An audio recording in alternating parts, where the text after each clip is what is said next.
And good morning. It is the Nikki Medoro Show. I'm Kim McAllister in for Nikki here on the big show. Thank you for being here. Good morning to you all. I'm glad to see that everybody's here and ready to rock and roll. Hi, Stan. It's me today. It's me today and tomorrow. Nikki's back on Friday. She's at her second job. So we're keeping the home fires burning here, keeping it all rolling. Some things I'm hoping you can take the moment to do. Click the like button if you haven't already. Thank you for doing it. If you haven't subscribed to the show, please click that button too. Thank you for doing that. Before we really get into it, I would love for you to be reminded about this box, this amazing box that we're going to have full of Nikki Medoro's favorite things. Nikki Medoro, the co-host of this show, the name on the marquee, she has put together a box of her very most favorite things. It's kind of like a la Oprah, you could say. And we're auctioning or raffling this off, not auctioning, raffling, for in honor of and to raise money for the show on our first anniversary. I can't believe we've been doing this a year. It's a labor of love. It's dear to both of our hearts. And I'm so grateful that I've been able to participate in this show, the Mark Thompson show, and then the new After Party show as well. So what a year it's been for us. So we have this box of great stuff. Here's the information.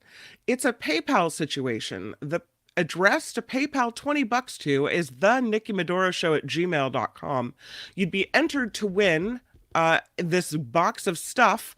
And if you win and you're within 50 miles of San Jose, Nikki will deliver it personally. So there you go. That is the 1 year anniversary fundraiser here on the Nikki Medoro Show. Yes. I have to thank already you, Stan the CPA man with a $10 super sticker. Oh, thank you, Stan. Really kind. Thank you for that contribution to the show, starting us off with the $10 super sticker. Every bit helps. I'm, as I mentioned, really fortunate that I've been able to do these 3 shows and manage to kind of cobble together something. I'm glad I don't have to drive into San Francisco every day. I'm really trying not to do that. And so I'm grateful for all the support, truly, truly from my heart. It means that you are liking what we're doing and that you're supportive of it. So I'm really grateful for that. I'm kind of slurring my words today. I don't know why. I think I'm a little tired. I I'm kind of a night owl. I get my best work done kind of midnightish. And lately I've been trying to go to bed a little earlier because yesterday my eyes kind of started getting a little blurry looking at the screen. So, yeah. Oh, Flo, thank you for the nice words. Yeah, I'm glad. Seems like people are responding well, so this is really nice. Thank you for the nice words, Nancy. Grady, I feel the same way. I'm very privileged to have all of you sitting in here, hanging out with me every day on these shows. Very grateful. Uh, I don't either, but I do. I do, SJ Lola. Yeah, I do. Anyway, I'm grateful to be here, and I am going to power through because we have a lot to talk about. Boy, do we ever. First few stories. It's funny because I kept putting in these stories to tell you about, reminders to tell you things, and I thought, oh, that has to go at the top. No, that has to go at the top. There's a lot of really important things to get to. We'll talk about Senator Feinstein lying in state today. We'll talk about the cell phone alert coming up at 11:20 a.m. Pacific time. All hell will break loose. A cacophony of noise, a tweeting and a beeping and a whatnot. So we'll talk about that. Yesterday, we get word that Texas put a bunch of migrants on a bus and dropped them off in San Jose. So we'll talk about that. And then, of course, we'll talk about the McCarthy ouster. For the first time, we've never seen anything like this. For the first time, Speaker of the House of the United States Representatives gets tossed out on his ear. Now, he's still a member of Congress, but that leadership role is gone. What does that mean for America? And I guess, is it a surprise that we see something like this for the very first time in what yesterday Vilma called some dark ages, right? And who is this acting speaker, Patrick McHenry of North Carolina. We'll dig into that a little bit as well. Trump was limitedly gagged for his words about a court clerk, so we'll talk about that. And did you hear that Supreme Court Justice Clarence Thomas seems to have recused himself from a case regarding January 6th? We'll talk about that as well. So see what I mean? The important stories keep piling up and piling up. I'm telling you. So let's kick it off with what is happening in San Francisco today.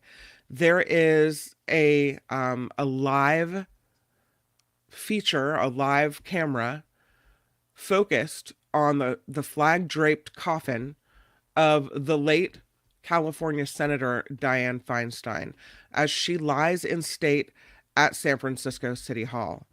It is a sign of great respect. Here is the live footage from NBC Bay Area. Thank you, NBC Bay Area, for that shot. And this is what's happening right now. This is people filing past, waiting in line to file past the flag-draped casket of Diane Feinstein. We knew this was going to happen.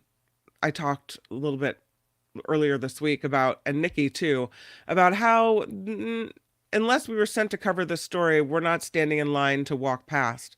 I feel like I can offer my condolences from my house, but a lot of people want to take this historical moment and sign the book and walk past the coffin in a show of respect.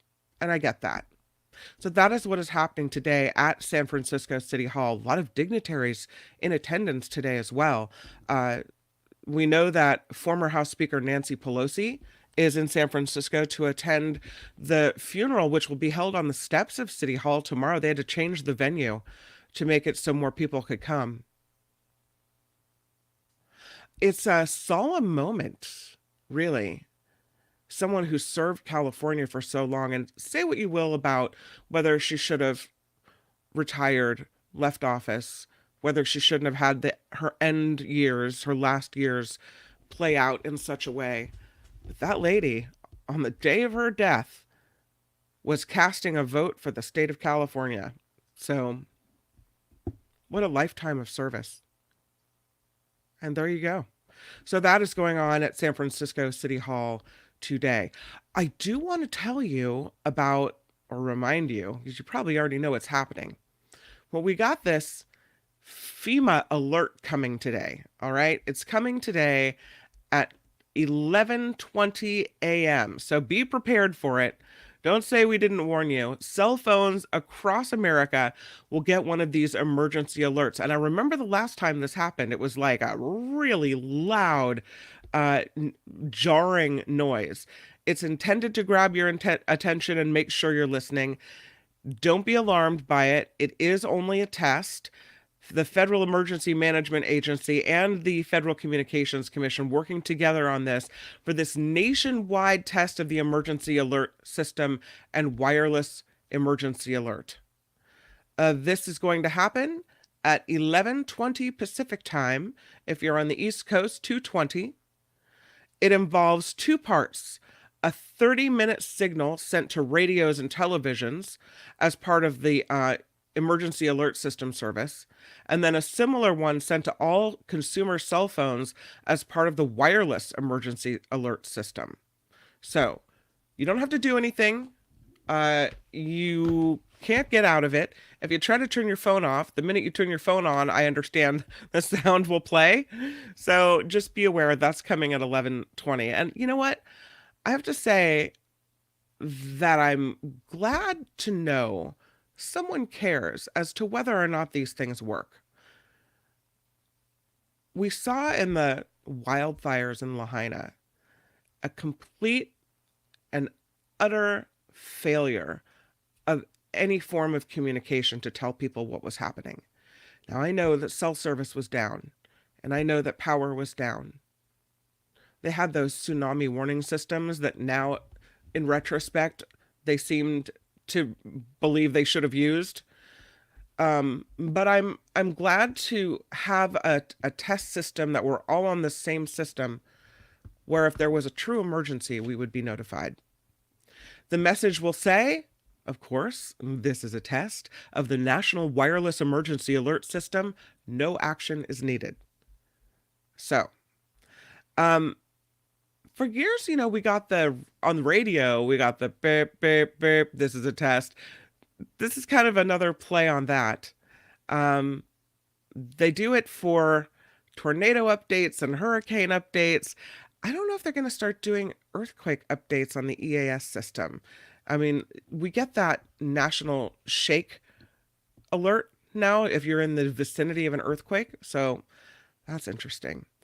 The reason it sounds so awful and jarring is to grab people's attention right away.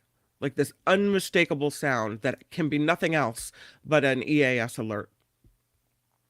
It is used, it's the same combination of tones apparently they've been using since 1963 when this whole thing was first established. Yeah, so there you go. We've got it. We've got it. It's coming, and it's just a test, so no worries on that. Let's talk about this migrant situation. Yesterday, the great state of Texas loaded people on a bus in El Paso, I believe. Yeah. And dropped them off in San Jose at the Guadalupe, Washington neighborhood. Amigos de Guadalupe Center is a nonprofit, and they've been preparing for something like this for a few months, thinking that this could happen. 12 undocumented immigrants were dropped in San Jose, 2 of them children. It seems so cruel to take people and go, all right, well, you're here. Here you go. Did they ask to come to San Jose? Do they have family in San Jose? Or did you just pick San Jose because it seemed like a place in California where they could get help? I don't know. I don't know the answer. But this organization jumped right into action, and I'm proud that they're in the Bay Area. This is Amigos de Guadalupe Center.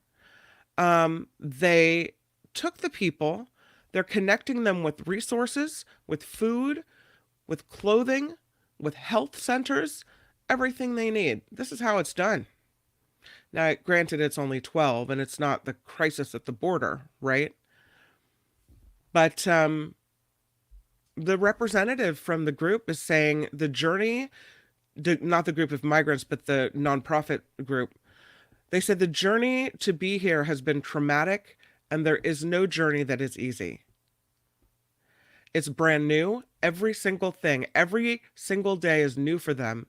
And so they're also in a transition of emotionally, psychologically a shock coming from the border.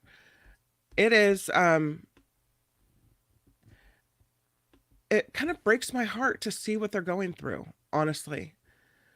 And to not know what's coming next. And they've been through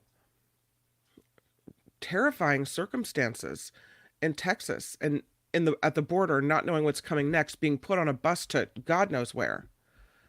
I hope they find peace in what they're looking for in San Jose.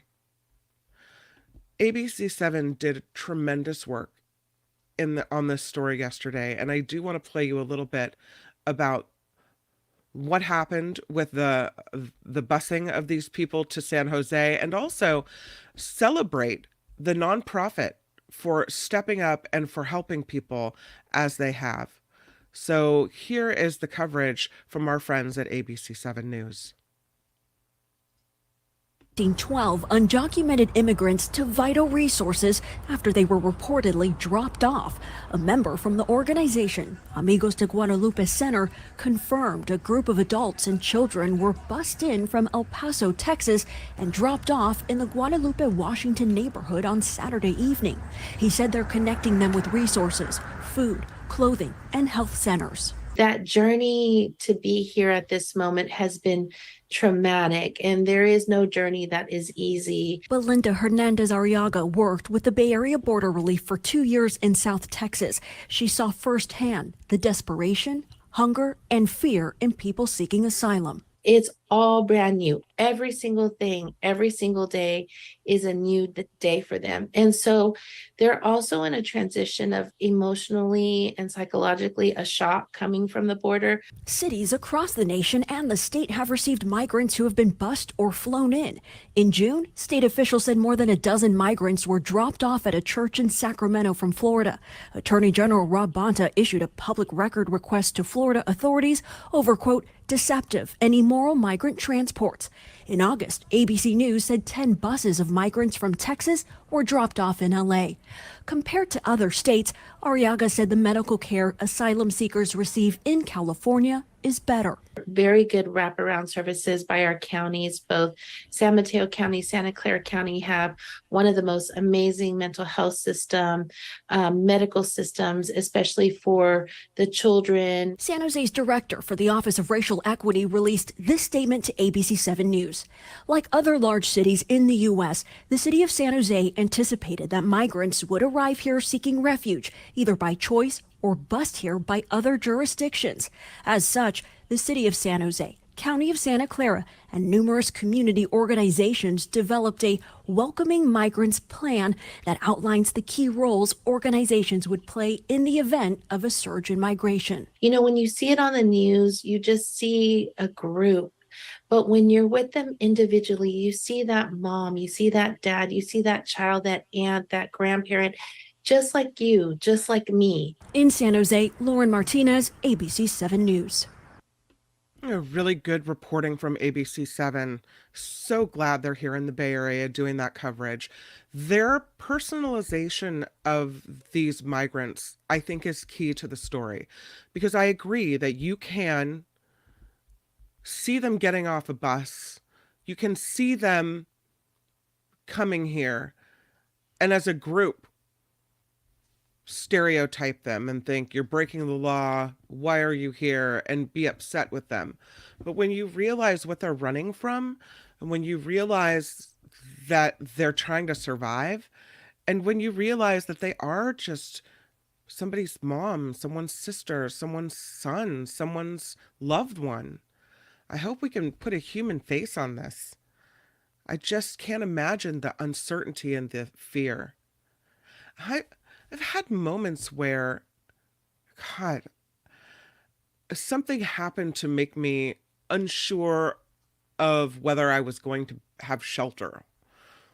It was you know, your tire pops and you're on the side of the road and it's gonna take AAA 3 hours to come get you, and or whatever it is, and it's just like I have stress in that moment of the uncertainty and not knowing. You guys know what I'm talking about? You've ever had that moment where it's like, where things aren't going according to plan, where you don't have your comforts? Look at what these people are going through. Man, I would have been the worst settler and explorer. I like to have my area and not be disturbed. Man. Let's see what you guys are having to say about this. Yeah. Lori writes, Texas isn't housing people. It seems like I remember a discussion on how they're doing some successful work to get the unhoused into housing. They are, as a matter of fact, doing that and doing it better than California, I hate to admit, Lori, because they're focusing on long-term housing, not short-term solutions. And so the money they're throwing at their homeless problem is much more successful than ours. Now, are they dealing with undocumented migrants in the same way? I don't think so. I think Texas is overwhelmed, and I don't know that they're dealing with them with the care and compassion these people are finding in San Jose. I'm grateful for the people that are in San Jose that are showing them what we're about in the Bay Area. John writes, all they need to do is start arresting the bus drivers for breaking the law. What does that do for the people? I mean, you're right. I guess the bus drivers are breaking the law, right? Smuggling humans that are undocumented from one place to another. But what does that do for the people that are on that bus, the little kids? Am I too much of a bleeding heart for this? S.J. Lola, good morning, says, I live near that neighborhood. It's very caring, and I hope they will be taken care of. What a tragedy. What a scary thing to have happen, right? Yeah. Flo says Amigos de Guadalupe offers good services to the needy, including a monthly safe parking program, and I pray that these families will be okay. I don't know, Randall, what you're trying to say, but I'm going to try to read your message. The most vulnerable people are immigrants from South America in Texas, and our Christian fascists are treating them awfully. Not really Christians. Okay, yeah. Because being a Christian is supposed to be about helping your fellow person, right? And I don't necessarily know that a lot of people that subscribe to that religion are acting in accordance with their faith. So, yes. But here they are, and they have arrived in the Bay Area. There are children, there are adults, and in the scheme of things, it's not a bus full of 100, it's 12. But I expect that this won't be the first bus or the last bus that is coming. Spencer Jaffe says President Biden could lose the election over this. Lose the election over the fact that border states like Texas are shipping migrants to other places in America. I don't know how that's President Biden's fault. I mean,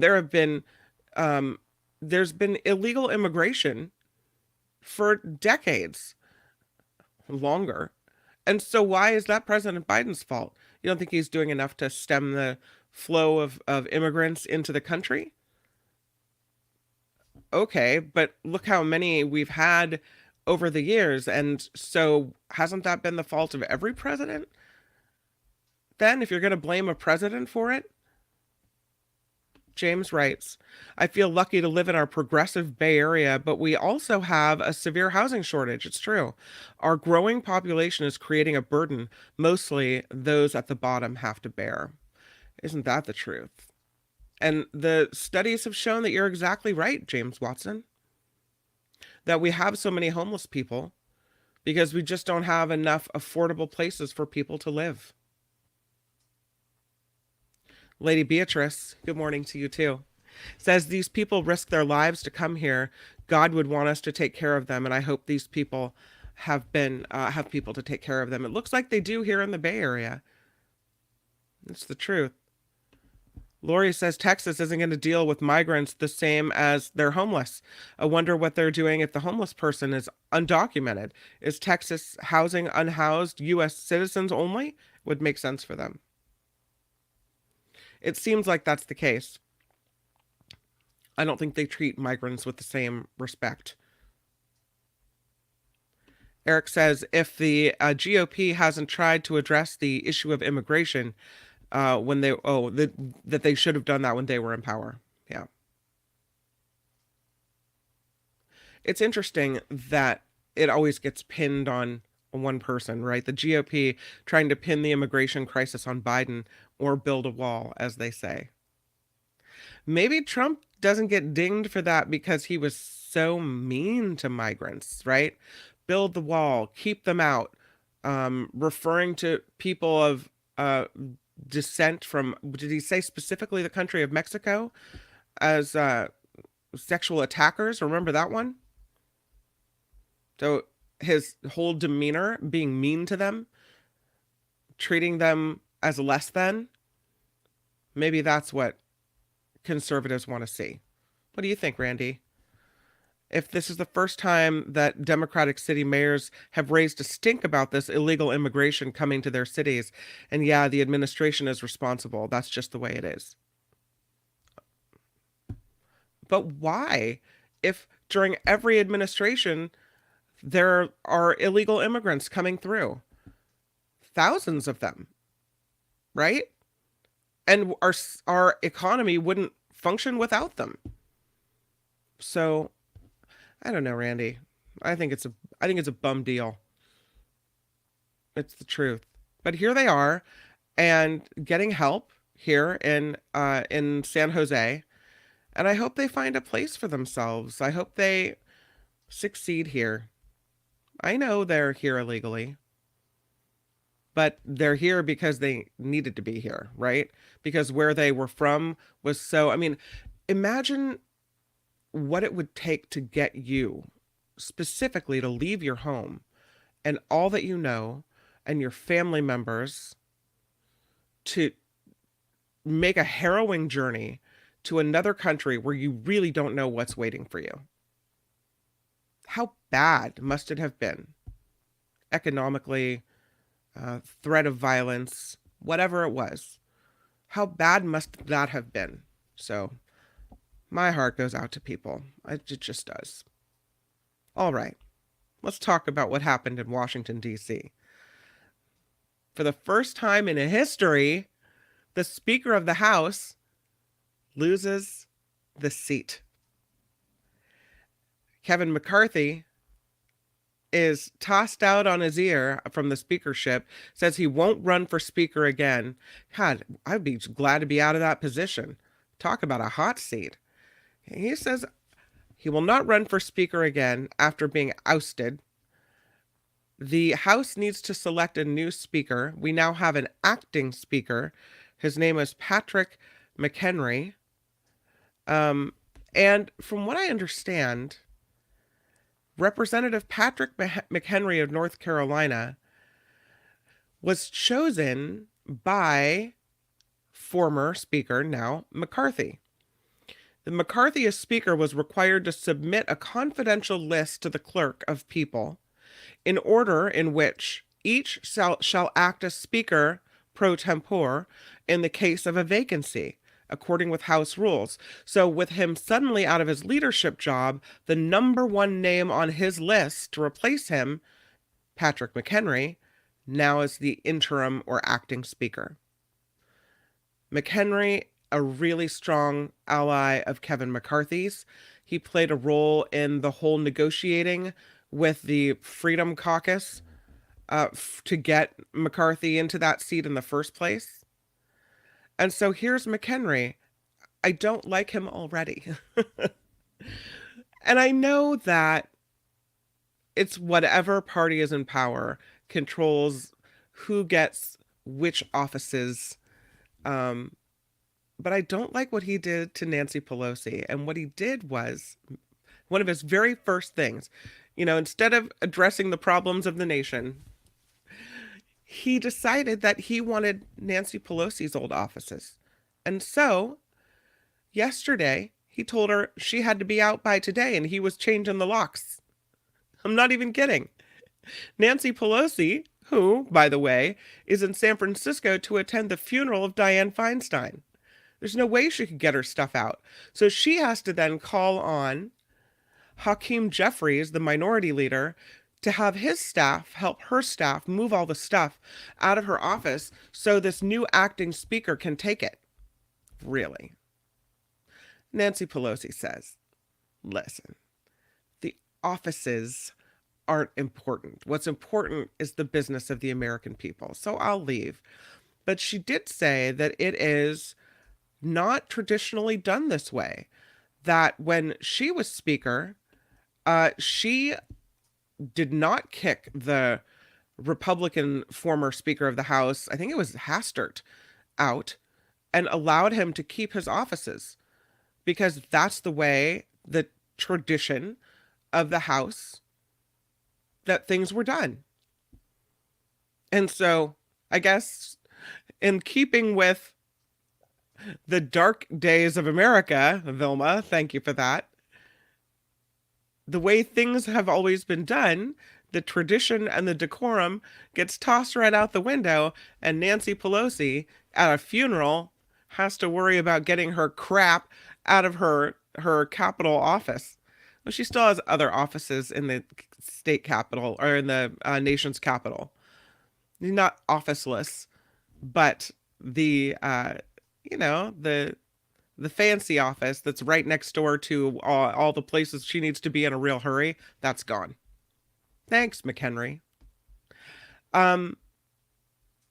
Meanwhile, back over with McCarthy, he says, I don't regret standing up for choosing governing over grievance.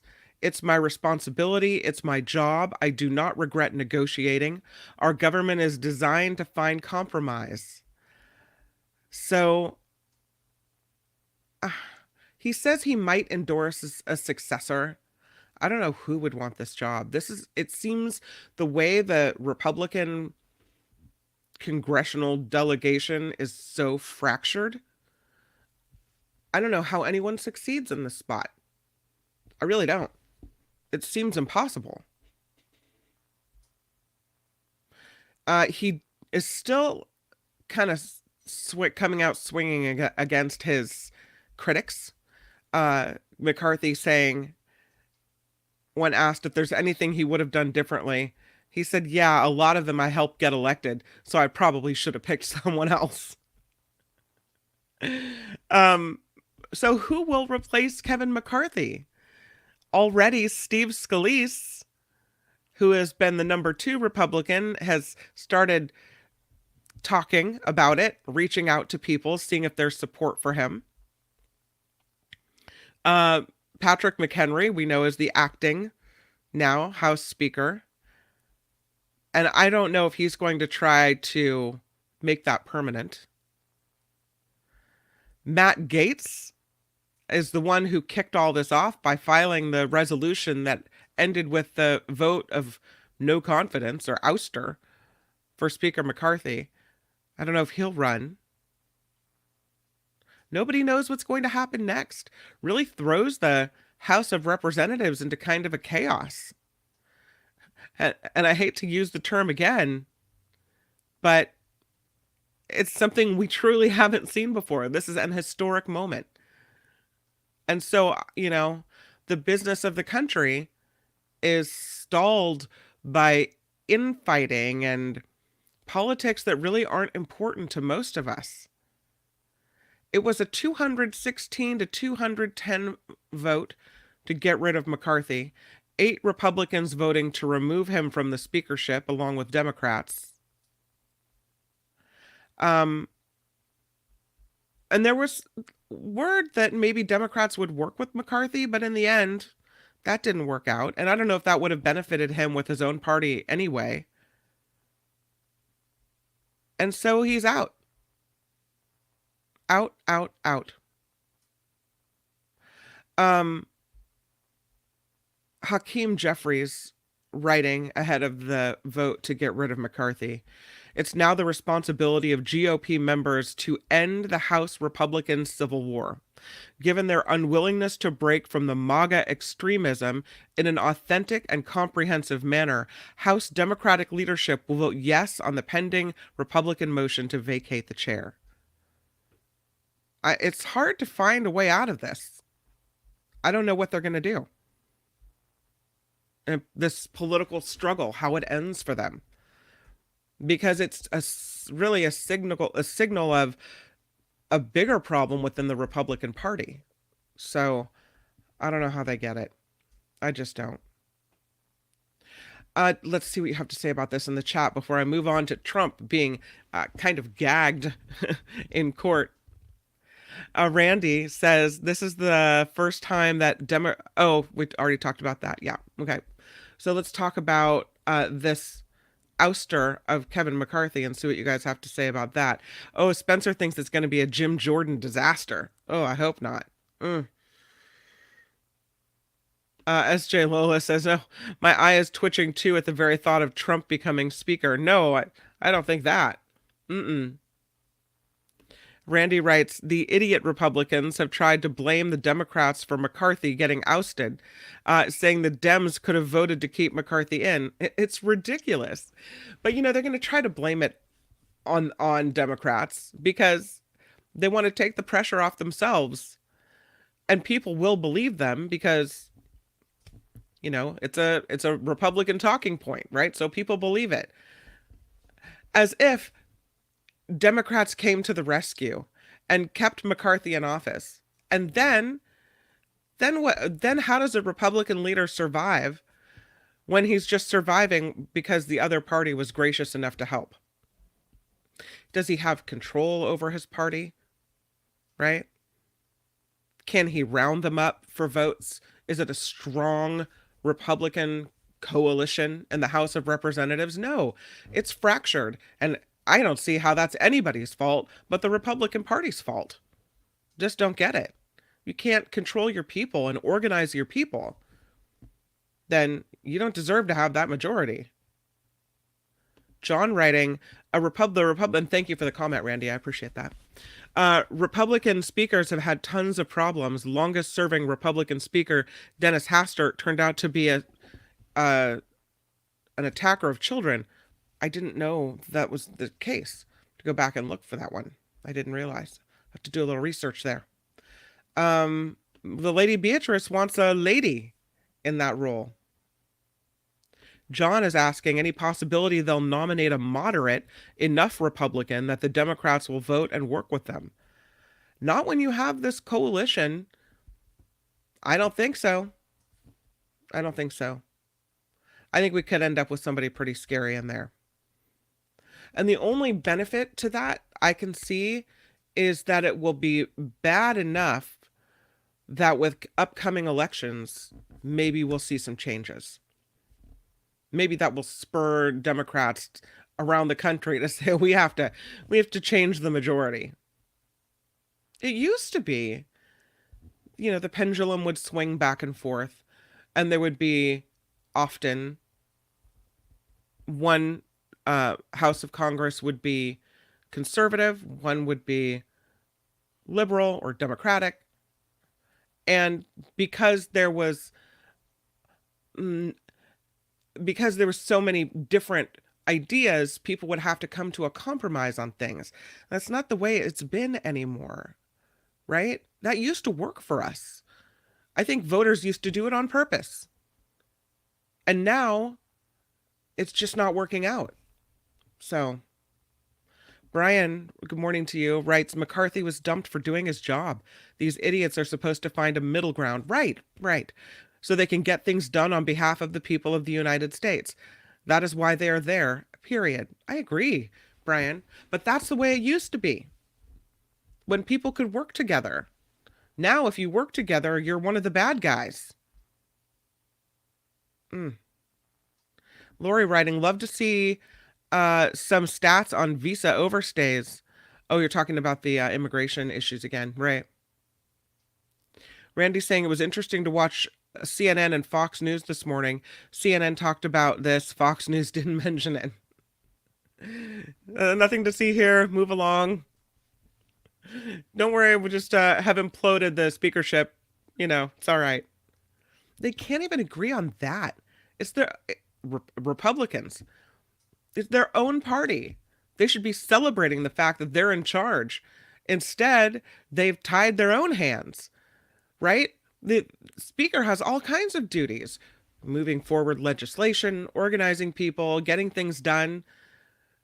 And so they're hurting themselves here, as well as the business of the American people.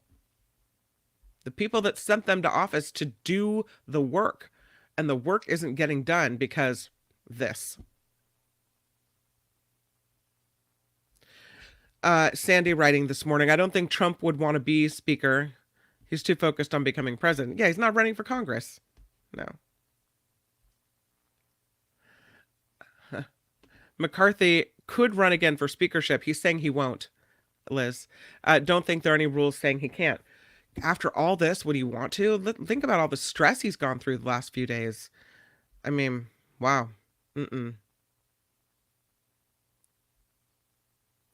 Spencer says, McCarthy was insulting Biden and the Democrats reneging on deals. Why would they ever, I would imagine, help him? Yeah.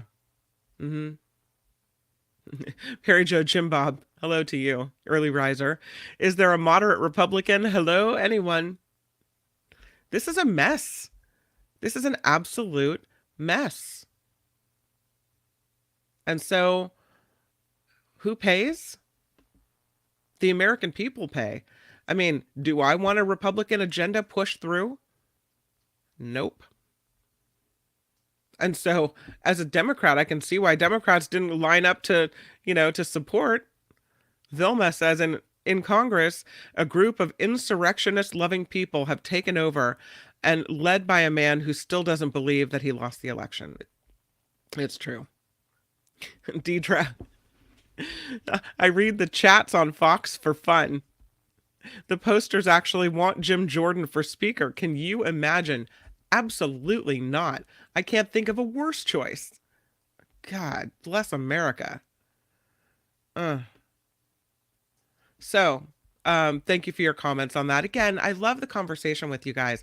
Let me post, because I can, the link to the show. So if you did want to come in, pop in, and talk about anything at all, there you have the link to come do it. It's kind of a throwback to the talk shows on KGO where we could take calls. But we can't take calls here, but we can take you via video, and you don't have to use the video. You can just use the shadowy picture if you don't want to appear on screen, so we have your voice. So in that case, it becomes much like a phone call. But there it is if you want to participate in that. All right. So let's move on to what happened in the New York fraud case. In a display of ugliness that crossed the judge's boundary in this case, Trump goes on Truth Social and says some nasty things about the court clerk as a court staff member. And you know what happens when Trump says something negative? All of his nasty little minions gather strength and start peppering the person, finding out who they are. And he gave some identifying information as well, Trump did. They start finding out who the person is, sending threatening emails, making threats against the person. And Trump knows this. And still, this is what he does. The judge says, no, you don't get to talk about my staff members in such a way. Absolutely not. This morning, said the judge, one of the defendants posted on social media a disparaging, untrue, personally identifying post about a member of my staff. Although I have since ordered the post deleted, and apparently it was, it also was emailed out to millions of other recipients. The judge said this in court. Personal attacks on any member of my court staff are unacceptable and inappropriate, and the judge said, I will not tolerate that. Judge said all parties must not speak publicly about any members of the court staff. So that's the limited gag order. So now Trump is forbidden from saying anything about members of the courthouse staff. Consider this statement an order forbidding all parties from posting, emailing, or speaking publicly about any members of my staff. Failure to abide by this will result in serious sanctions. Contempt of court? Can Trump keep his big floppy lips closed? Or is he going to walk out on the courthouse steps as he campaigns by courthouse and do it again? You can't tell me what to do. I can almost see the wheels turning. He can't tell me what to do, this measly judge. I get to say what I want to say. This is America. Free speech. Okay. Trump's post to Truth Social claimed the court clerk was a girlfriend to Senate Majority Leader Chuck Schumer, showed a picture of the two of them together, and said how disgraceful. This case should be dismissed immediately. Oh, what the court clerk has to do with anything. It's not clear whether there's any relationship between Schumer and the court clerk. But how ridiculous. Even if there was, who cares? Who cares? It's the court clerk. The person has a job to do. Whoever they're dating. Ridiculous. And the craziest thing about the audacity to stand up and piss off the judge is that this is a case where the judge decides the outcome. This is somebody you want to be respectful to and make your case to and try to have a good relationship with. This is not somebody you want to piss off. And so Trump has a limited gag order. I don't think that I don't think that Trump's going to do very well in the rest of this trial if he decides to keep showing up. I don't think so. But he does this, makes up these stories about people, stirs the pot. And then these people are threatened. And Trump has to know this by now. You know, we saw the poll workers threatened. Anyone that's against Trump is threatened. In some cases, very seriously threatened with their lives. It's really unconscionable that he knows that's the effect he has and continues to do this. So, Trump is saying he's going to testify in this case. Testify. I don't think when he takes the stand, he's able to tell the truth. And so I kind of want him to, right? Because then they catch him lying in federal court, busted for a whole nother set of things. But Trump says he'll testify at the civil trial. He showed up on the courthouse steps. He said, yes, I will. At the appropriate time, I will be testifying. Good. Do it. That's all I have to say. Do it. Let's see how that works out for you, right? Meanwhile, over in Georgia, something else is going on.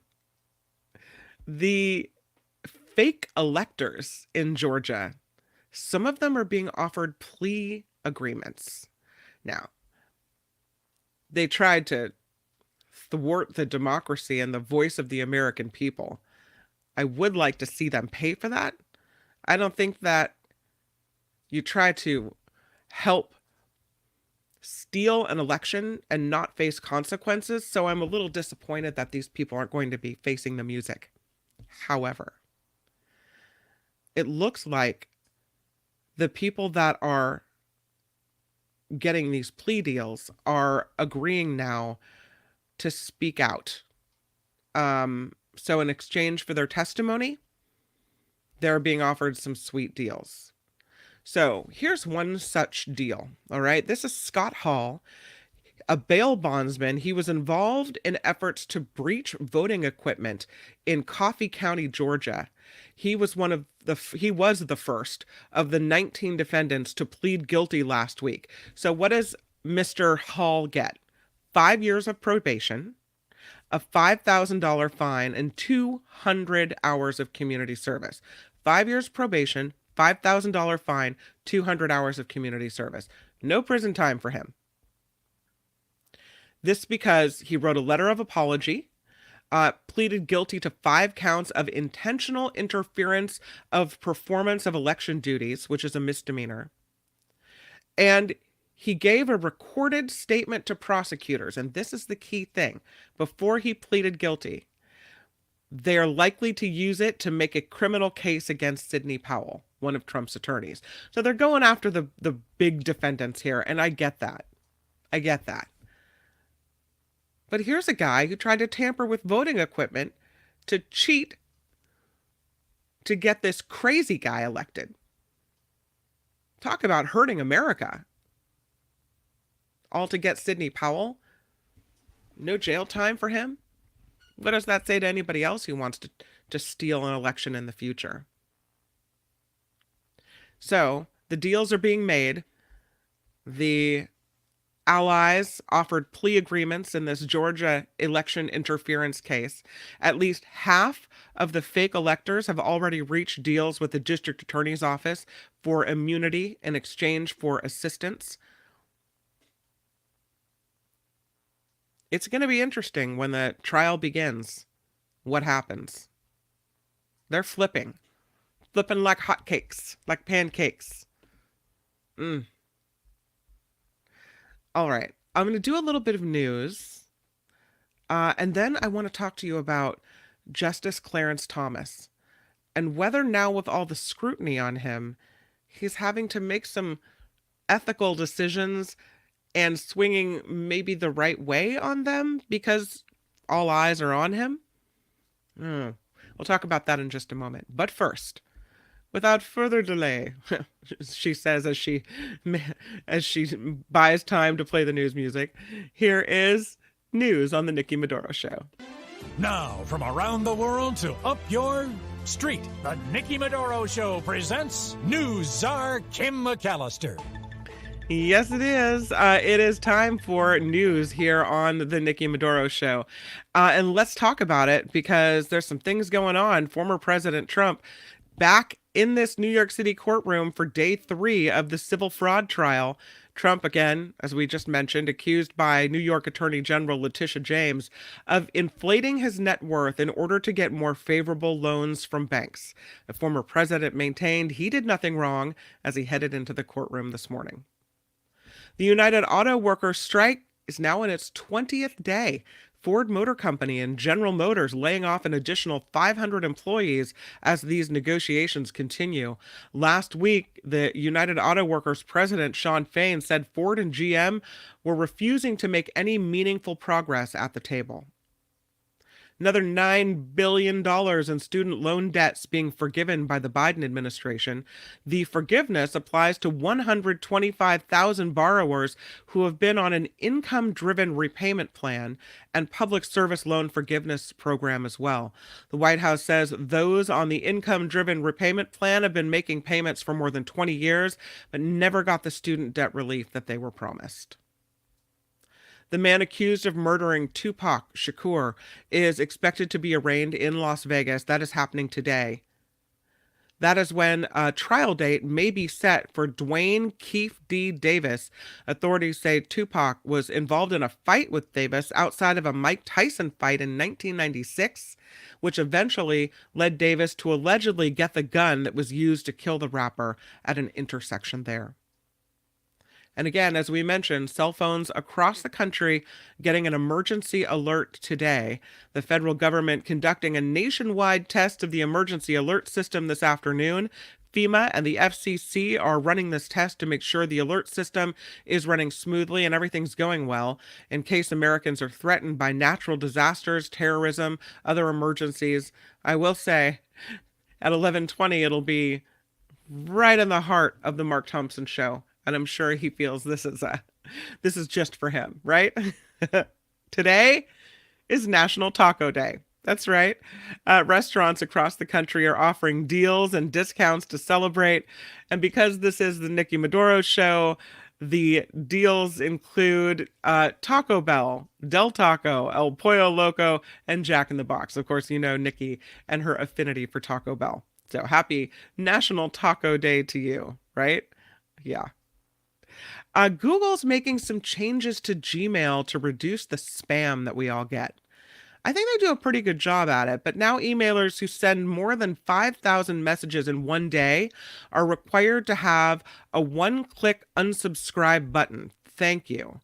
Although sometimes doesn't it feel like when you click unsubscribe, you're even asking for them to do it more?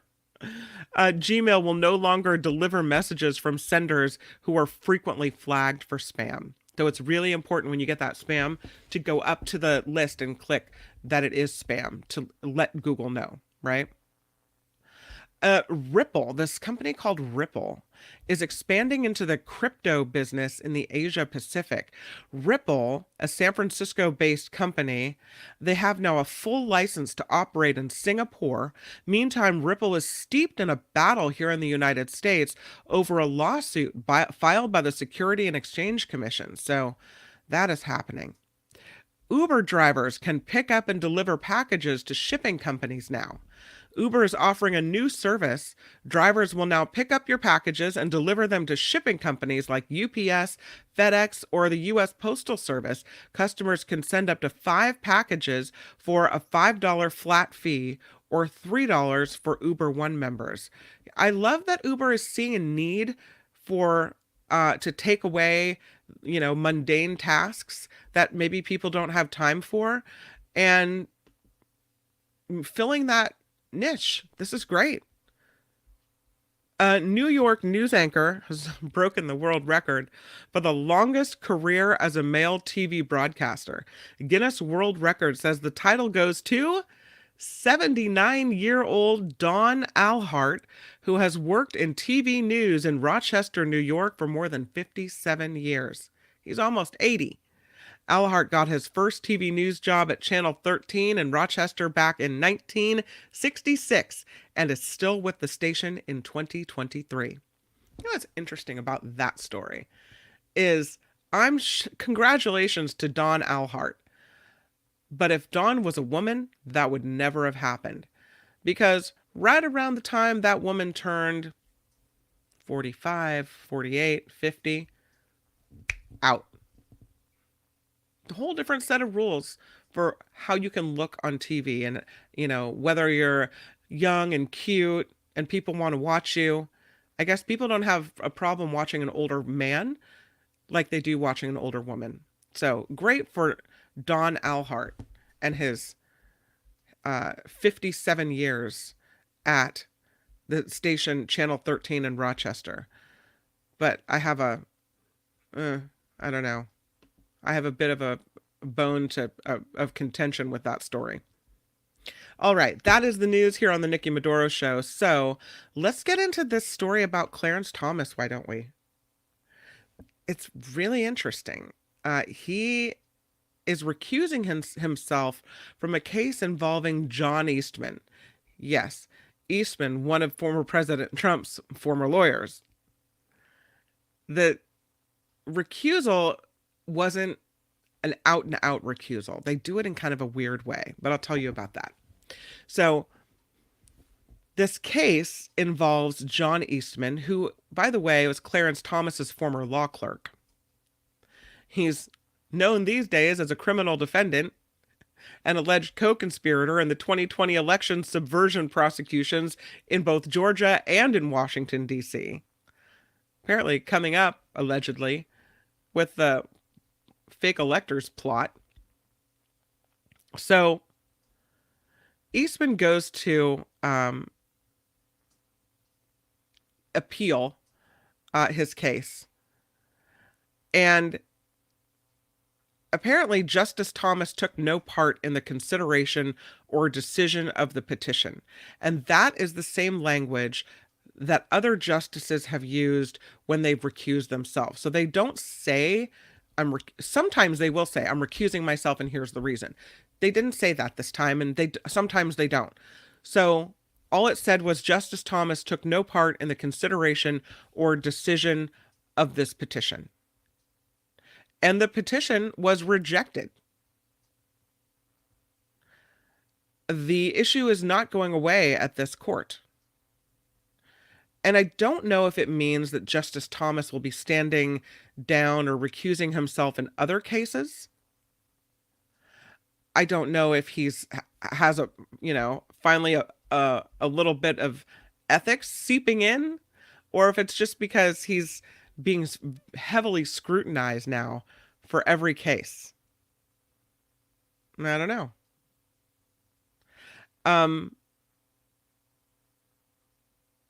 Thomas is married, of course, to Ginny Thomas, who was very supportive of efforts to overturn the 2020 election.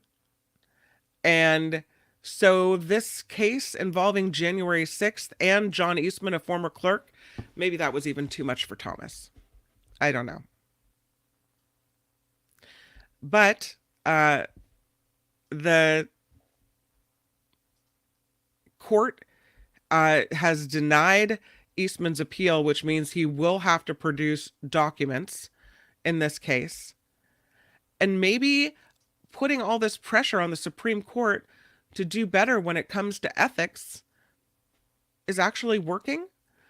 But I don't think people tend to keep up the pressure. In so many cases, it's a big thing for a while and then you look away. Which is why I think there has to be some hard and fast rules about when to recuse yourself, about what you can accept from people. And that's not free tuition for your nephew to go to school, money for a giant rolling house bus mansion, Fancy trips to places aboard a jet. No, sorry. Mm-mm. But I don't know what Thomas's. I mean, I don't think he has an ethical bone in his body. It doesn't seem like to me. So I don't know exactly why he decided on this one to step away.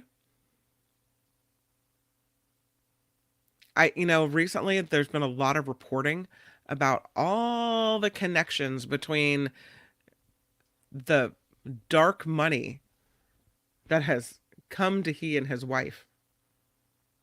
And so maybe that, has put the spotlight on him in addition to other things. And he's finally saying, no, I can't do this right now. I don't think he has a very popular, he's very popular at this time. He is being called upon to recuse himself in other cases. We'll see if any of this takes hold with him. But at least he recused himself from this one, which is news. The Kaiser strike is, I believe is it on today? I think it is. 75,000 Kaiser workers. We have x-ray techs, ultrasound techs, CT techs, respiratory therapists, all kinds of people with Kaiser who are ready to walk out. I'm not sure if that's happening. I have to do a little research on that one. Last night it was, and they were saying they were prepared, and there didn't seem to be a lot of movement. So, yeah, I needed an update on that story to make sure that it's happening. Yeah, they've walked off the job. Indeed, it's happening. 75,000 Kaiser workers have walked off the job. I knew they were going to, because at 3:00 in the morning, there's still no deal. So this is the biggest healthcare strike in U.S. history. The workers are on the picket lines. 60,000 of them work at Kaiser facilities in California. Both sides still at the bargaining table up to 6:00 this morning. They were trying to hammer something out, couldn't get it done. Kaiser releasing this statement before the strike this morning saying both Kaiser management and the coalition union representatives are still at the bargaining table, having worked through the night in an effort to reach an agreement. There's been a lot of progress with agreements reached on several specific proposals. We remain committed to reaching a new agreement that continues to provide our employees with market-leading wages, excellent benefits, retirement income plans, and a valuable professional development opportunity. But union members talk about the pandemic really disillusioning healthcare workers, pushing them to the absolute edge of what they can emotionally tolerate. The healthcare workers are calling on Kaiser for unfair labor practices. This strike is a 3-day strike from 6:00 this morning when it started until 6 a.m. Saturday morning. They say patients will feel an immediate impact, especially if you need lab work, diagnostic imaging like x-rays or CAT scans, pharmacy, vision care, and so on, because most of the employees who are the bulk of the workers in those facilities will be on strike.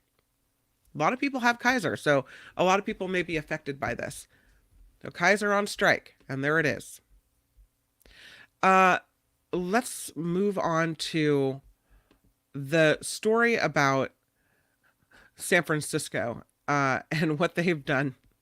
We talked a little bit about this story, about the RV park at Candlestick boat launch, where each spot for these RVs is going to cost the city of San Francisco $140,000 a year.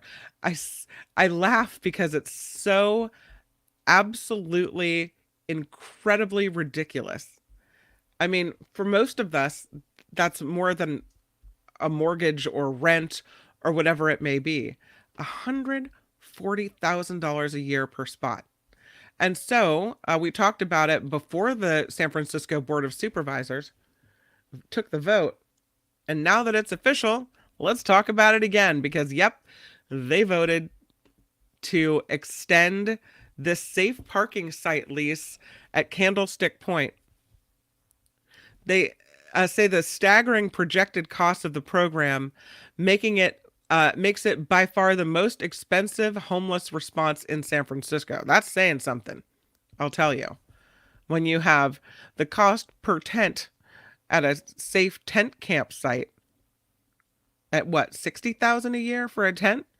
$140,000 a year to park your raggedy SUV in the safe spot. I think the safe spots are a great idea. Allowing people to have their RV.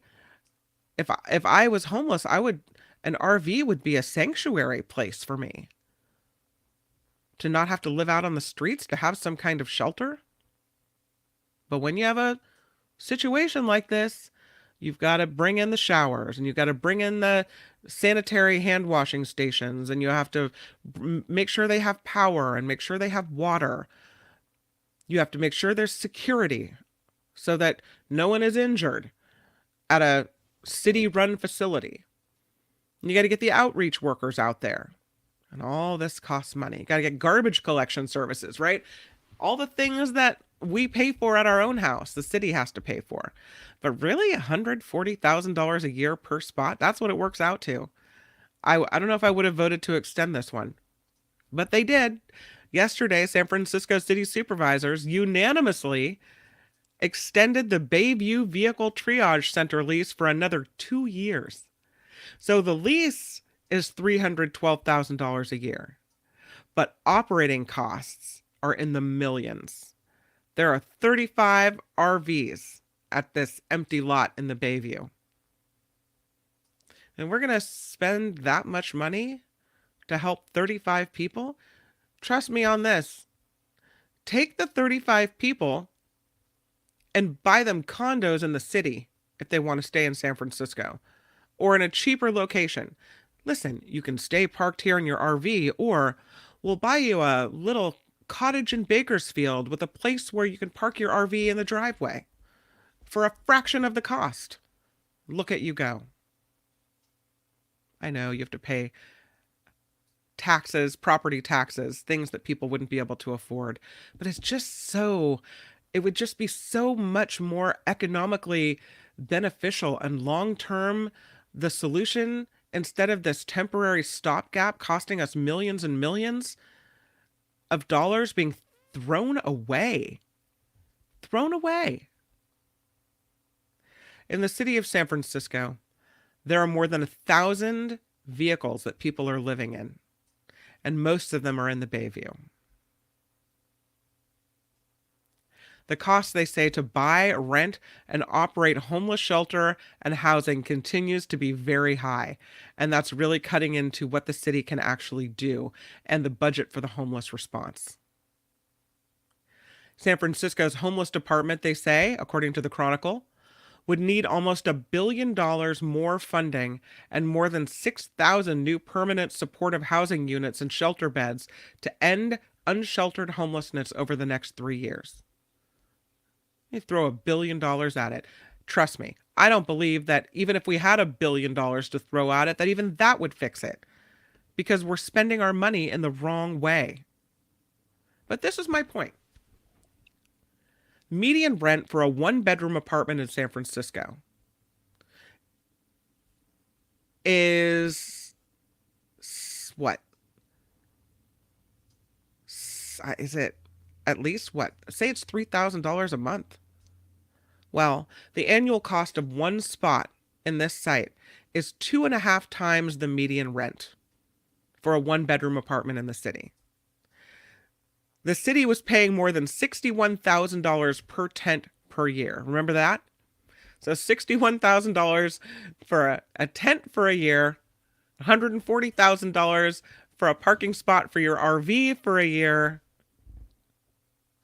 Instead, you could put people in long-term housing and pay for an apartment and save money.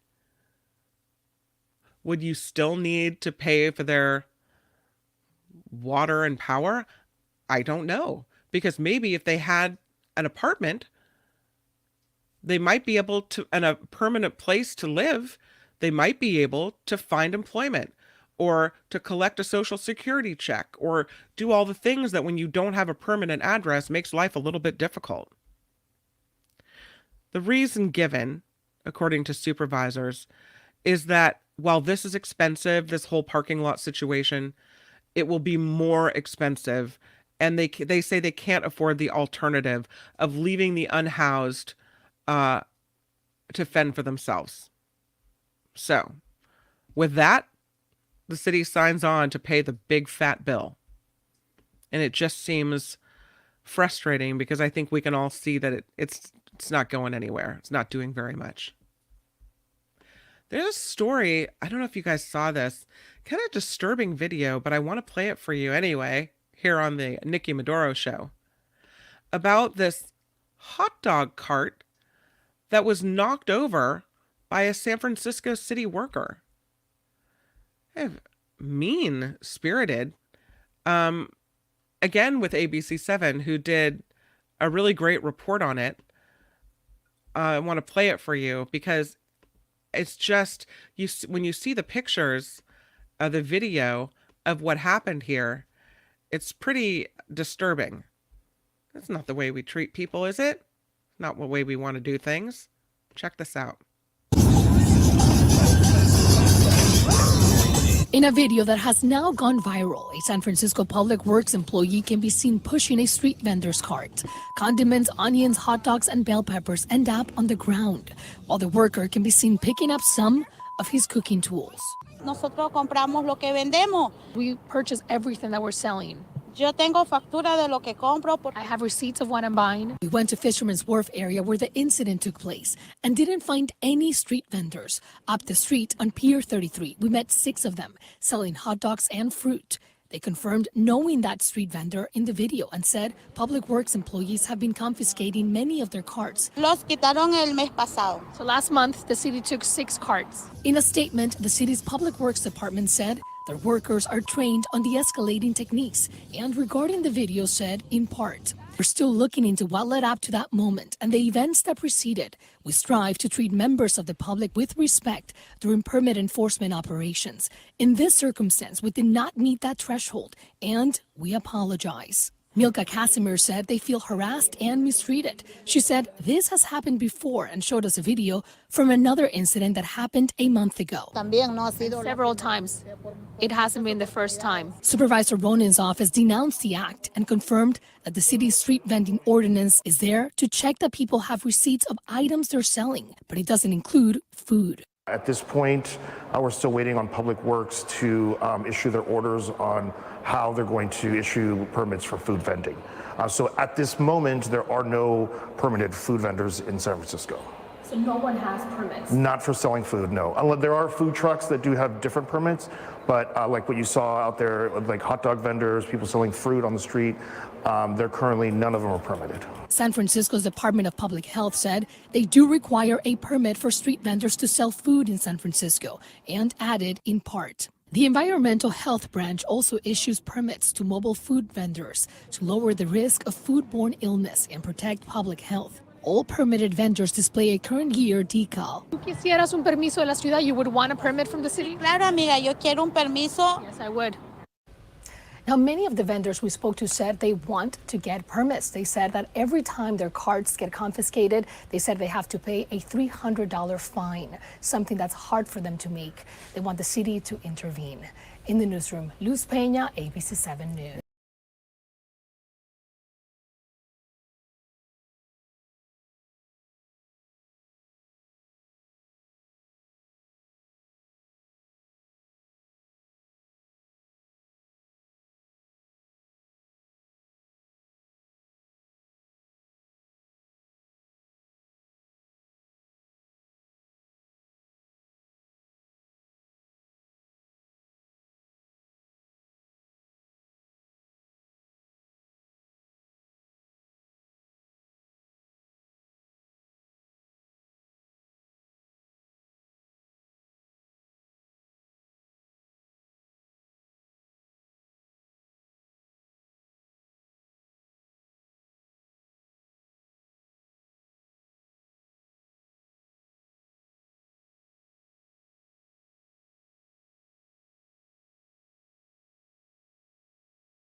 for telling me I'm talking with no microphone.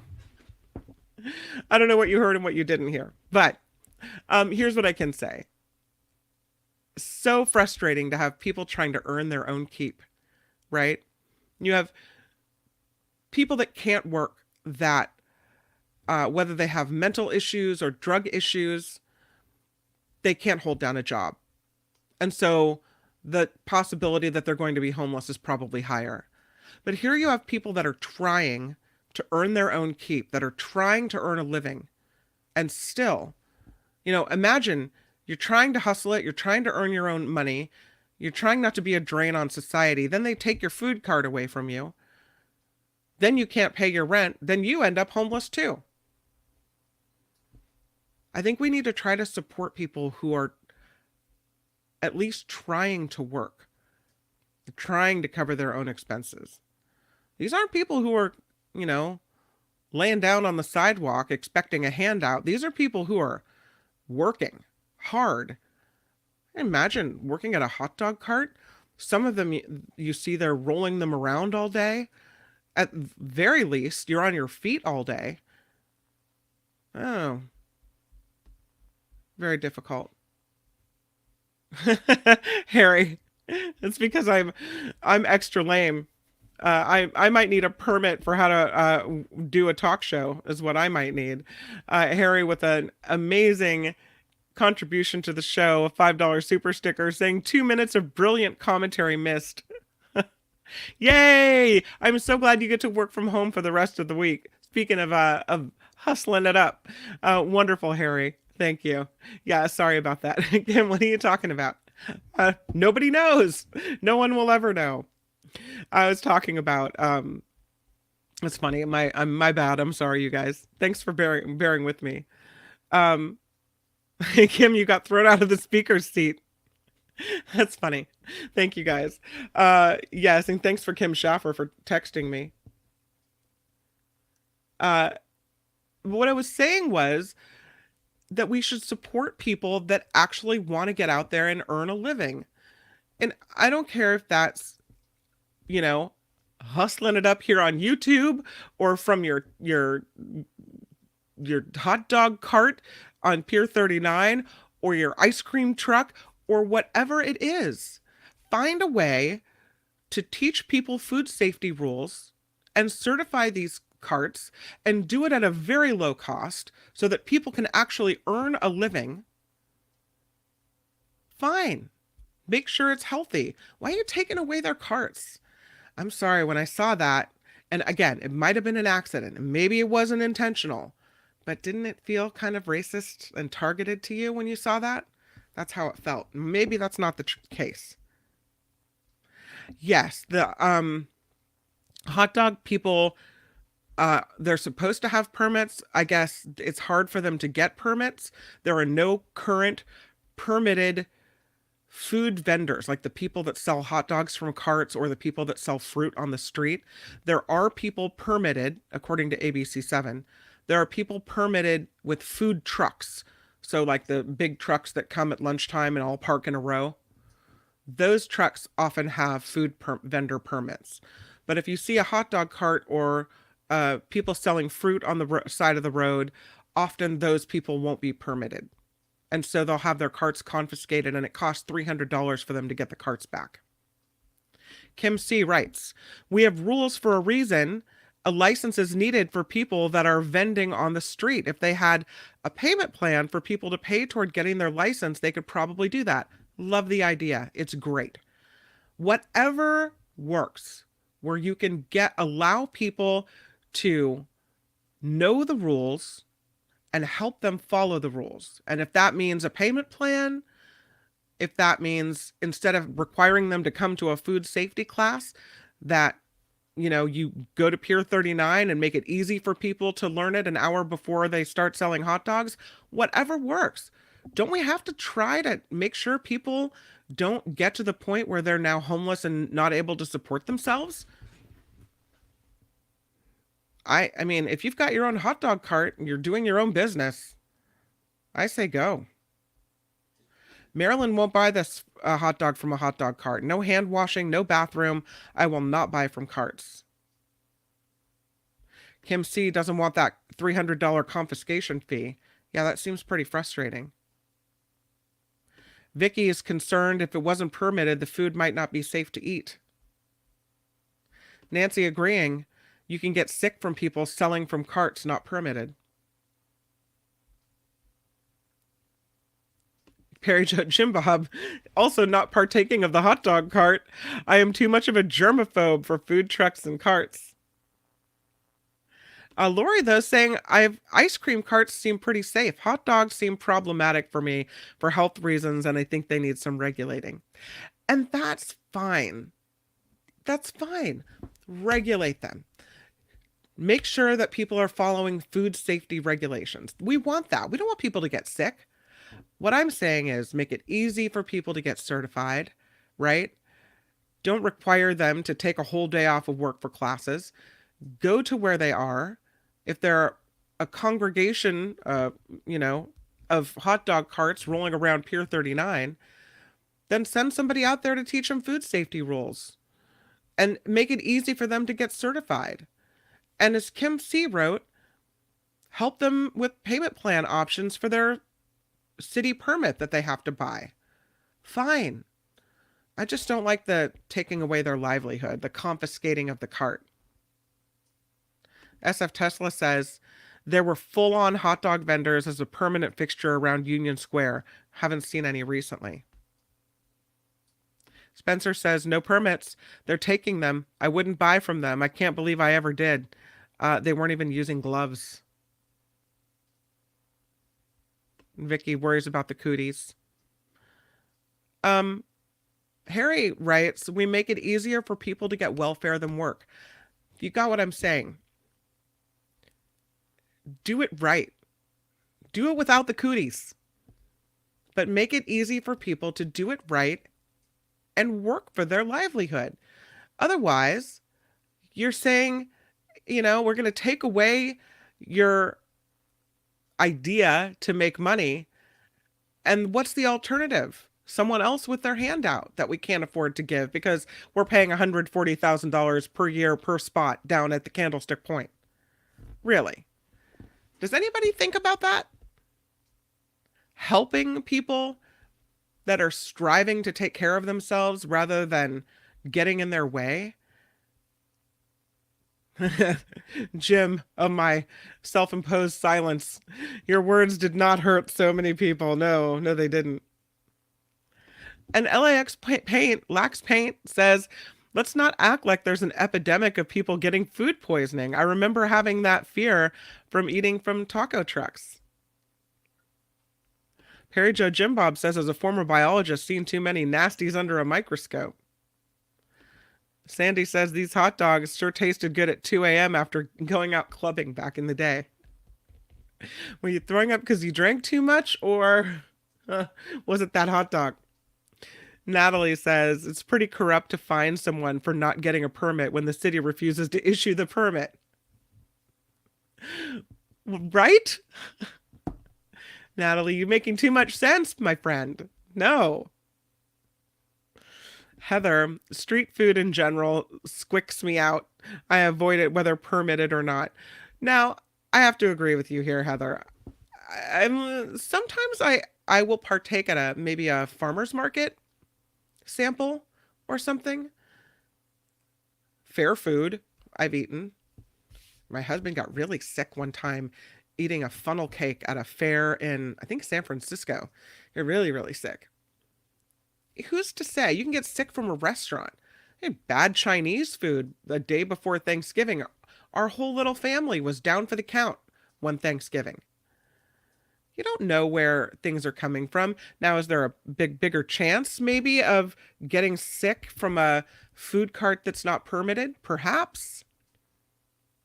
But I just feel like we can teach people the rules. We can take the time to educate people that are trying to make their own living. It doesn't make sense not to do that. Flo writes, and you have a point. Does anyone really know what the contents of a hot dog are? We don't ask, Flo. We don't ask that. We just look away. Eat the hot dog and look away, right? He says no bullying for vendors, please. The video smacked of bullying. Now, I don't know if the cart was pushed over intentionally or maybe somebody tripped or maybe it was an accident. I don't know. And David Odell, it's really the point I'm trying to make. A city with so many homeless people should not be throwing so many stumbling blocks in front of people who want to work. They should be helping them comply. That's right. You got it right. Yes. Kim says, to each their own. I don't eat hot dogs, so it's not an issue, but to treat the people trying to work by dumping their carts is just humane. And again, was it an accident? Perhaps. I see something like that and I always think the worst though, right? So, yeah. So, I don't know. A lot of you aren't going to eat the hot dogs anyway. But, Lori, this devolved into something, we don't want to think about. She says, don't look at the kitchen floors in any restaurant or look at any food under a microscope. You won't like what you see. Exposure to dirt helps develop immune systems in kids. Same idea. Eat it. It'll help make you stronger. That's right. These people, though, selling hot dogs from carts, they're not making a bundle of money anyway. And so, yes, as David wrote, teach them how to comply with food safety rules and make it easy for people to make a living. And if that's hustling up hot dogs on the street, so be it. They're out there because someone is buying them. Maybe not you guys, but someone is. All right. Now that I have my mute button issue dealt with, thank you for bearing with me through that. That's funny. This is a crazy story. There's been some near misses across the United States when it comes to airplanes. A spike in near miss events between commercial aircraft in the United States this year. The FAA creating a safety review committee to look through this data and figure out if there are trends here, what's happening. The New York Times citing a shortage of air traffic controllers as a significant factor in this string of close calls that we're having. The U.S. airline industry, according to Business Insider, has narrowly avoided what could be seen as some of the worst disasters in its history. But this is all too close for comfort. They cite a few examples. In January, a Delta Airlines Boeing 737 was taking off at New York's John F. Kennedy International Airport when an American Airlines Boeing 777 crossed the same active runway, forcing the Delta plane to abruptly stop to avoid a collision. They cite an incident in February where a FedEx cargo jet nearly landed on top of a Southwest airliner in Austin, Texas. They came within 100 feet of each other. And now the FAA is looking at data, and they're saying that this is happening a lot more than we realized. 46 incidents in the month of July alone, with human error as the main factor in these near misses, including one in which two planes operated by Frontier Airlines and Southwest Airlines came within 100 feet vertically of each other. That happened in Denver. They say since March, regulators and aviation professionals have come together trying to stop these near miss incidents. And now we have the FAA with safety meetings at 90 airports across America in the coming weeks. They're trying to share information to improve safety. So hopefully the meetings that they're safety meetings at all the airports across the country, along with other airports, they say will get them to 0 close calls as their goal. I don't know if we can get to 0 close calls, but definitely doesn't make me feel so comfortable. Some of the reasons they think these close calls are happening, in addition to shortage of air traffic controllers, they say inexperienced first officers, overworked air traffic controllers as well. There are challenges here. Safety thresholds not being met, fatiguing work schedules that could impact performance, putting safety at risk. So in addition to tired employees, also complacency. You know, we haven't had a mass casualty plane incident for a while. So they say we've been in a stretch of historical unprecedented safety. And so that could mean there's a tendency for any system to get complacent when things are just going so well. The overall rate per 1 million takeoffs and landings has been decreasing since 2021 after the pandemic lull, and is apparently they think it's going to change. So even with all the issues, the FAA says the world standard for aviation safety regulations, is here. There's every reason to be confident that the outcome of this most recent focus on near misses will successfully address any issue. And some people are saying, well, if we have a problem with near misses, then maybe we need to bring in better technology, like AI technology and sensors and things that will help. They've got a $100 million safety investment at 12 U.S. airports, the FAA, to reduce runway incursions. Multiple layers of safety. So I'm glad they're doing something. But when you read the article and you read about all the near misses, it's like, whoa. Didn't realize that we were all sitting ducks out there on the tarmac in the sky. Have you ever been to the Richmond Mall, or the Hilltop Mall in Richmond, I should say? My grandparents lived in Marin, in Kentfield, actually. And so we would go sometimes to the Hilltop Mall across the Richmond-San Rafael Bridge because they had an ice skating rink in the mall during the holiday season, and my grandmother would take us there. Well, now, since 2021, the Hilltop Mall has been sitting empty. They say it could become the site of a new multi-use development with 50 acres of new homes, retail, and an employment center. Reuse for this East Bay Mall. What to do with it? The mall was purchased 2 years ago for $117 million by this company called Prologis. And they're trying to plan out what to do with this property. 78 acres.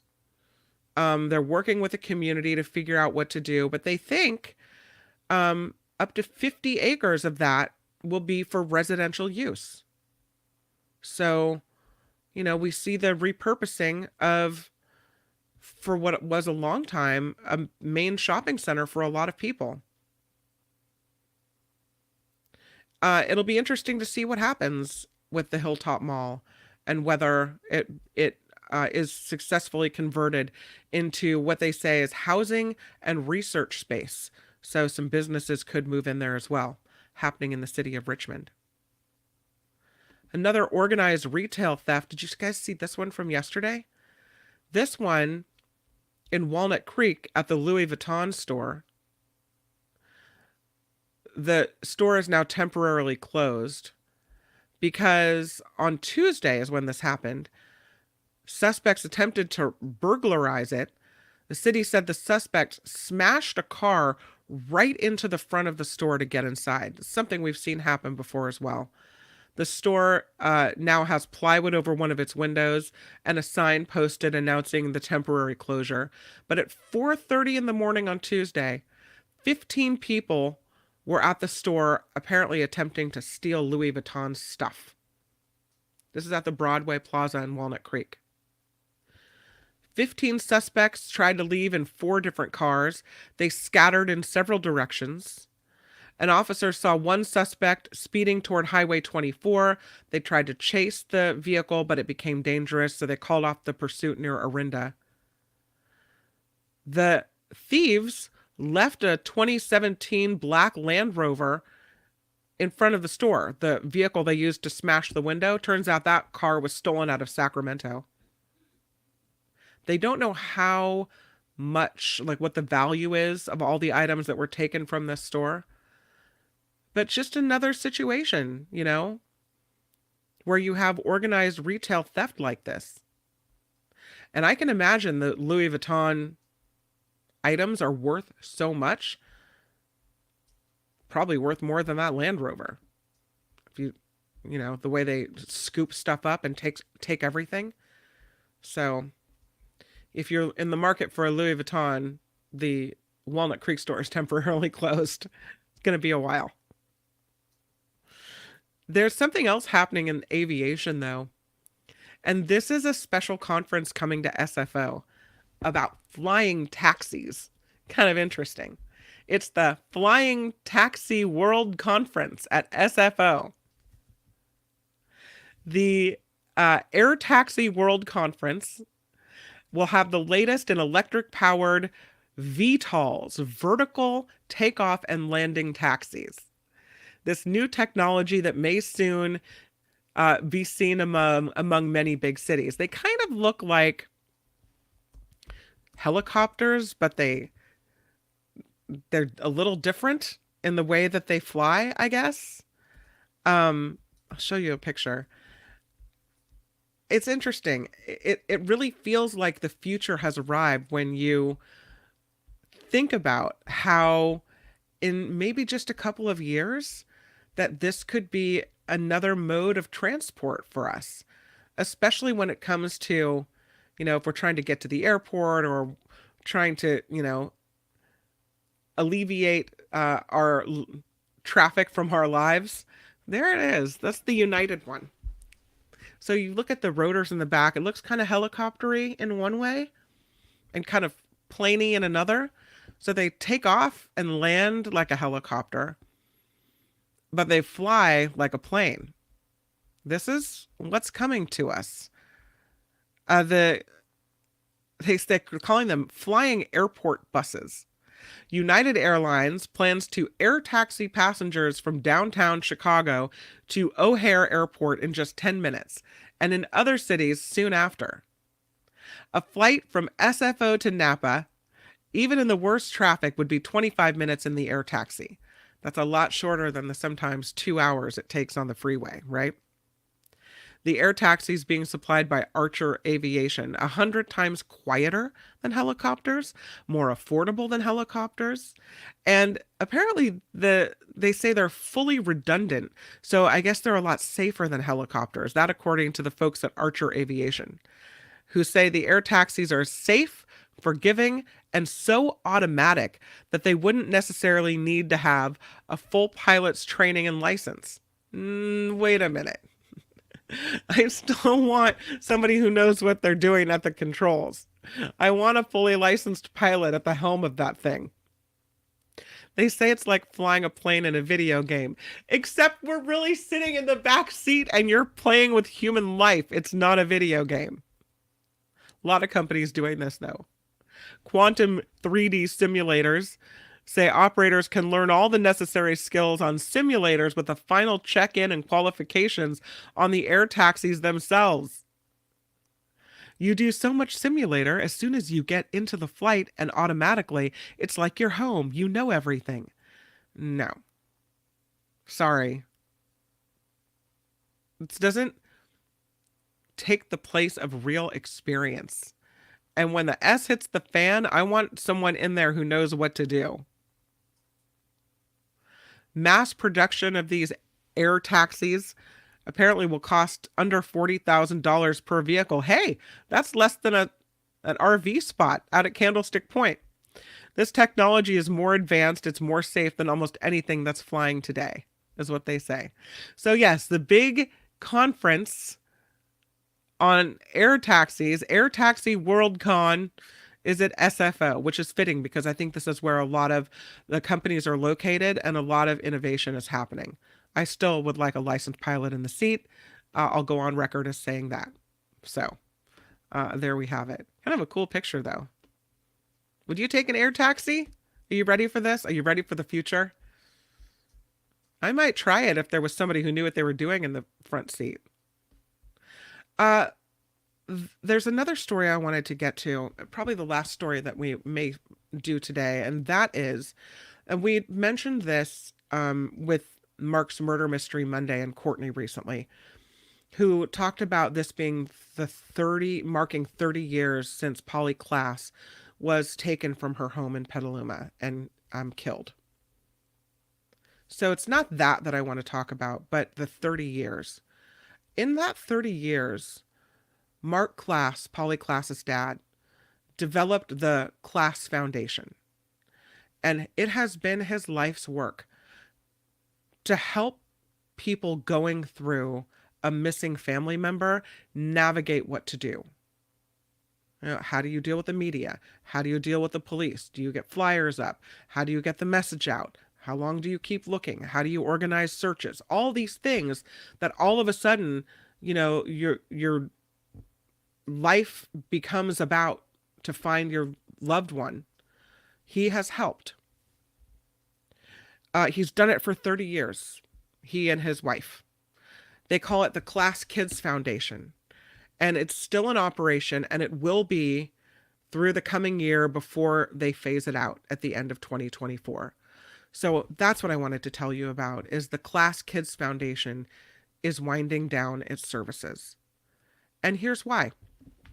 Mark Klaas says, listen, I'm 74 and I want to retire and I want to finally take time for myself. And who can blame him after all the people he's helped, after all the work he has done on behalf of the missing and exploited, right? He says, we've been doing this for 30 years. I'm 74 and I don't want to be doing this for the rest of my life. So he and his wife, Violet, created this foundation after Polly's disappearance and death. And he talks about how you have to act with urgency when someone is missing. The amount of time, and this is so sad, that you have in the spotlight before people move on. You know, oh, that person's still missing, and then the focus goes somewhere else. His wife said when he wanted to create this foundation, you got to do what you need to do. That she would keep working in real estate and they would live very frugally so that he could pursue the foundation work. He was working at a car rental agency at the Fairmont Hotel in the city during the time. He continued to work through the foundation, they say, as a way to give meaning to the death of his daughter, Polly. Push for practices and technologies that help arm parents and kids to keep them safe. Develop guidelines for immediate action when a child goes missing, and supported families in person in the event of a disappearance. He has a print-a-thon service. You may have heard of this, that they go around and they'll fingerprint and photograph, and they've done it to more than 1 million children to help keep them safe. In the case of a disappearance, the parent has everything they need to pass to the police. They've trained more than 1,600 search and rescue volunteers. They've published a downloadable 43-page search and rescue manual. And here's what's interesting, and I've never thought about it, but there hasn't been, you know, Polly Klaas the movie, as far as I know. Because Mark Klaas says we've turned down movie deals and book deals and things like that because we wanted Polly's death to make a real difference. And for 30 years with the Polly Klaas Kids Foundation, you can't say that he hasn't made a difference in all that he's done in his life's work. He said, in recent years, the foundation has been winding down as a result of economics, political shifts, and personal changes in the organization. The departure last year of the Klaas Kids president, who had led the search and rescue team. They talk about rising costs for airfare, food, and accommodations, making it really difficult to justify flying across the country and doing the fingerprinting, the constant need to fundraise. And they also talked about politics and public safety and how it seems like lately more criminals are on the streets. instead of being kept locked behind bars. And then, and I think you can imagine this, Mark Klaas talks about the work being emotionally taxing. I mean, here's a guy who lost his own daughter, and he's going through this experience over and over again for the next 30 years with all these families that need help. Meanwhile, his wife has often been home alone, working, and volunteering to support the foundation. So, he said the foundation has served its purpose. It allowed them to make a difference in honor of Polly Klaas, and it helped both of them emotionally try to feel like they could give back. And so it's over. The Klaas Kids Foundation is winding down and will be only in operation for what, maybe another year? And what a gift that he's given to people that had gone through the same thing that he went through. So I'm sad to see it go. And if anything, you know, it shows that there's a need for that type of help and assistance. I might have time for one more story. Let's talk about it. Over at Golden Gate Fields Racetrack, which was supposed to close down and apparently isn't, because so many people objected over the closure of Golden Gate Fields Racetrack. Now they're keeping it open through June of 2024. But there's been more deaths there. 4 horse deaths in the last 2 weeks. The most recent was Navy Queen, who died on Sunday from musculoskeletal equine fatality. 12 horse deaths there at Golden Gate Fields since the start of 2023. And they blame a mixture of injuries, racing or training, illness, etc. But the California Horse Racing Board equine medical director says we're making every attempt to get the number of horse deaths down to 0. And that the number of horse deaths at Golden Gate Fields has gone down in the last few years. It's just sad. It's sad. Even though maybe they're doing better, it still seems so unnecessary to me. So, Golden Gate Fields having an issue with that as they also wind down operations, but they'll stay in business for just a bit more.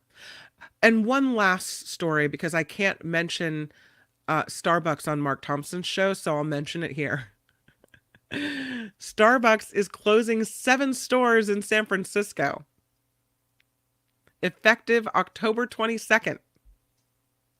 The 7 stores, they're deciding to close them. Different reasons, they say. Sometimes it's to meet community and customer needs. Sometimes it's safety. Sometimes the stores are just a little old and need renovation, and maybe it's not worth it. Maybe they're looking at different locations where they think maybe their stores would do better. They call it reevaluating their footprint.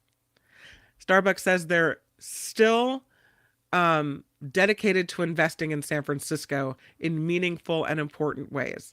Meanwhile, they're closing down 7 stores, mostly in the south of Market and Market Street area. So that's it. All right.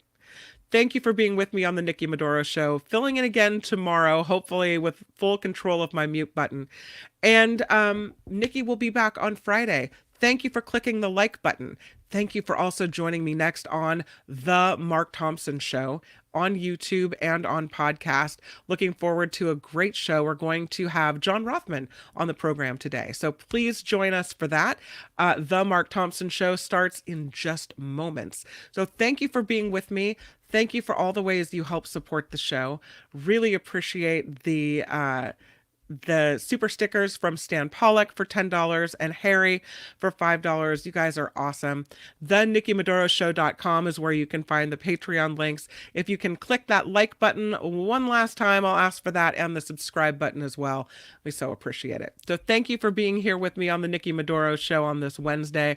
We'll end it with my boy, Jake. Nikki, you're all so awesome. You're proud, like a beautiful blossom. You're all also the best. I really can't rest. You're all so awesome.